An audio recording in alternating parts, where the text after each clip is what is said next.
Yeah! Finally, the time has come, and boy, have I been waiting a long time for this. Very long time. It is finally time to release the second collection, and fuck me, this has taken a long time to prepare. We started working on this first time all the way back in May, pretty much just after we did the last collection. After months, not ages, after months, it's finally ready.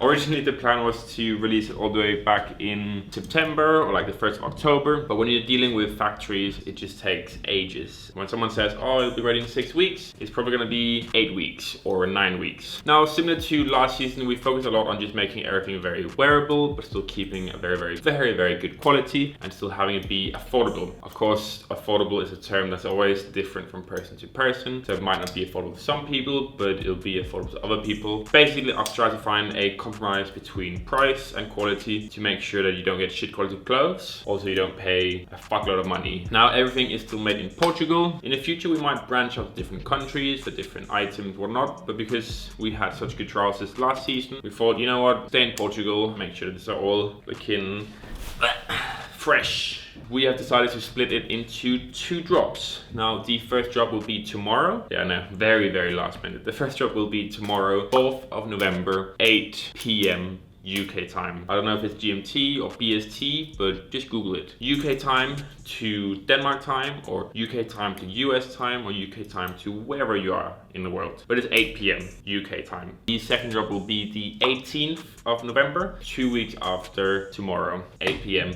UK time. Another reason why we've done 2 drops is, to be completely honest with you guys, it's a lot easier for me to do it in 2 drops, also in terms of like fulfillment and sending stuff out. So it makes it a lot easier for me to firstly focus on this stuff, make sure that all gets sent out nicely, and then after that focus on this stuff. Enough talk about logistics. I want to show you guys all the pieces, of course, the thoughts behind it, and then I also want to show you guys the samples. So the samples of where we started to then where the final garment is. First up, we've got the denim short jacket releasing. Short jacket is modeled on like a classic workwear jacket. Made sure it's got rivets in all the pockets. We've got some nice polished buttons.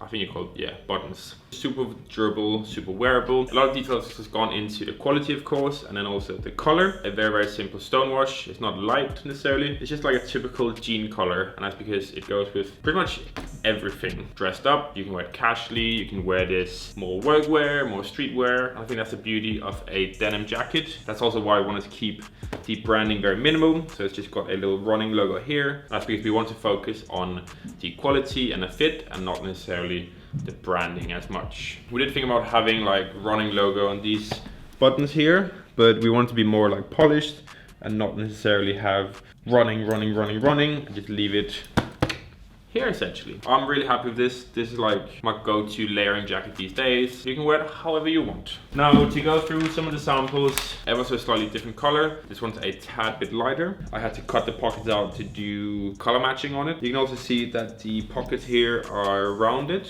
instead of square on the other one. We decided to have square pockets instead of rounded pockets, just to match the trousers and whatnot. On the sample, you can see it goes out here, where on the final, we decided we don't really want that, so we just scrapped it off.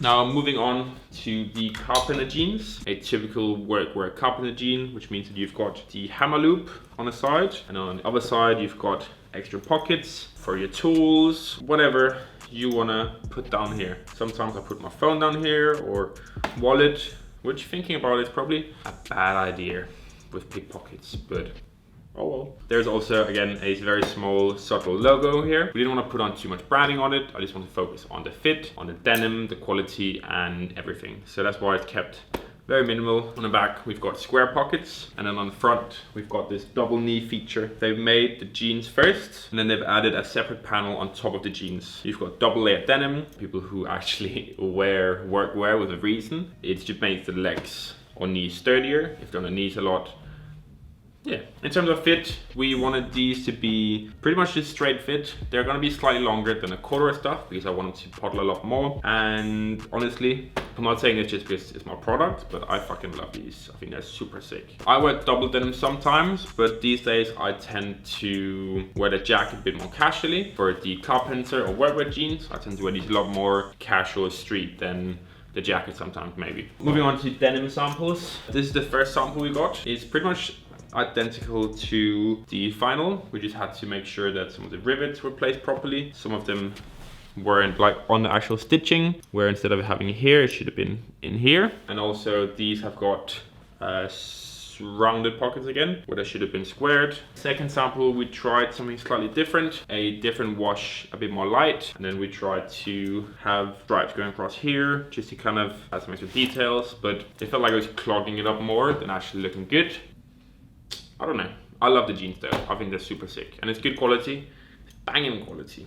So moving on from the denim, we've got two sweatshirts and hoodies in different colors. These are pretty much identical to the last season we did. However, they are a different manufacturer now. On some of the sweatshirts from the old season, the neckline was a bit wobbly, so we fixed that now. Thank God for that. And then decided to make it in a forest green and a hoodie. This is kind of becoming my everyday uniform now. Like, I'll wear the green sweatshirt, the carpenter trousers, and some Reebok Club C's. Yeah, I wear that a lot now, but I probably prefer the rust color. I'm not sure yet, but the green is definitely the more commercial color, I'd say, which there's nothing wrong with admitting. The rust is definitely a lot more out there, but I think the green is probably going to be the easiest one to wear. We wanted to do rust because it's something that is very like seasonal, very autumnal. It's a nice kind of burnt rust or burnt orange, whatever you want to call it. I think this is really, really beautiful. It's a sweatshirt color you don't usually see, I feel like, but it's still very seasonal and very contrasty and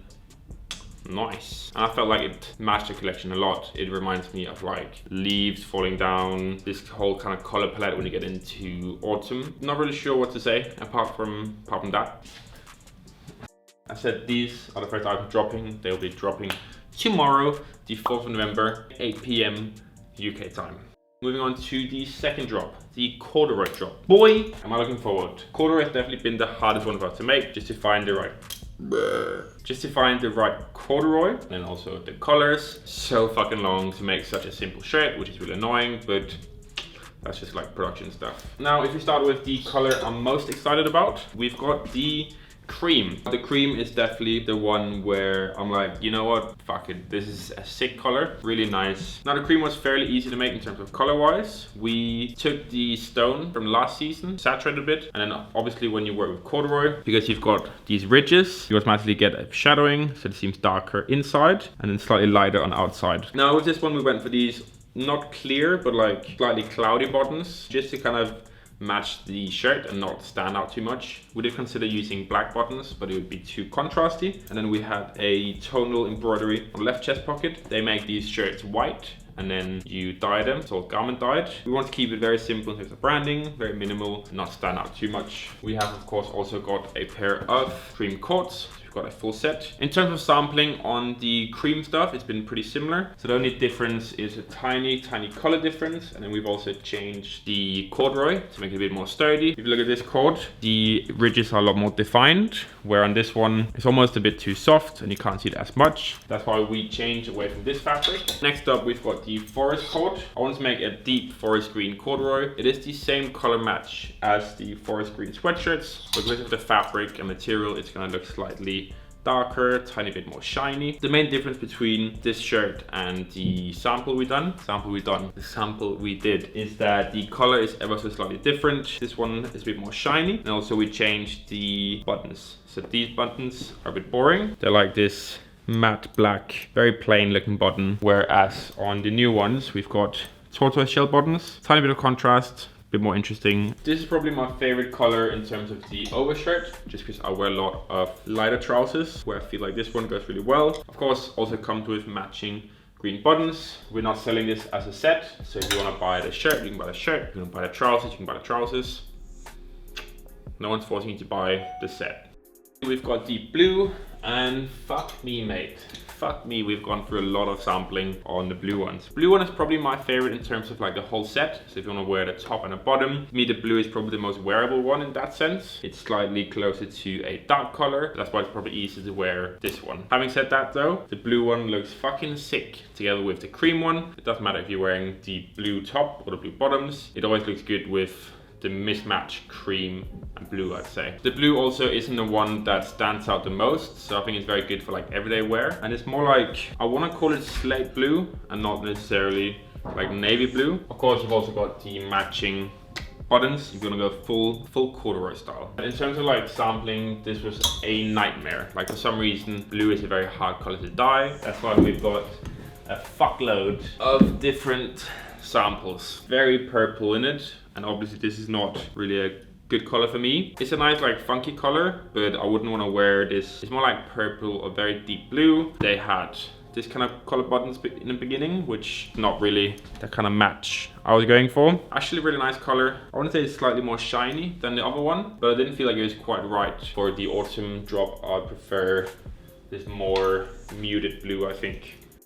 Now in terms of styling for the lookbook, we went basically with Club C's. They're really sick. They have this vintage feel to it. They're slightly chalk white, which makes it really nice with the green stuff. Then we also had Doc Martens. We want to use Doc Martens because it is classic workwear and it just went really well. Color-wise, it had this more, as I said, workwear look, but still looks freaking dope. So massive shout out to Reebok and Doc Martens for hooking up with the shoes for it. In addition to this, we've also restocked the beige, black and stone trousers. But I said drop one tomorrow, 8 p.m. UK time. And I said this drop is the 18th of November, 8 p.m. UK time. You can also follow all information on the running.co.uk Instagram for more updates. By the time this video goes live, there's also going to be the lookbook there. And I think that's it. Oh yeah, this video is sponsored by Running, which is basically sponsored by myself, but that's it. See you later. See you soon, mate. Peace.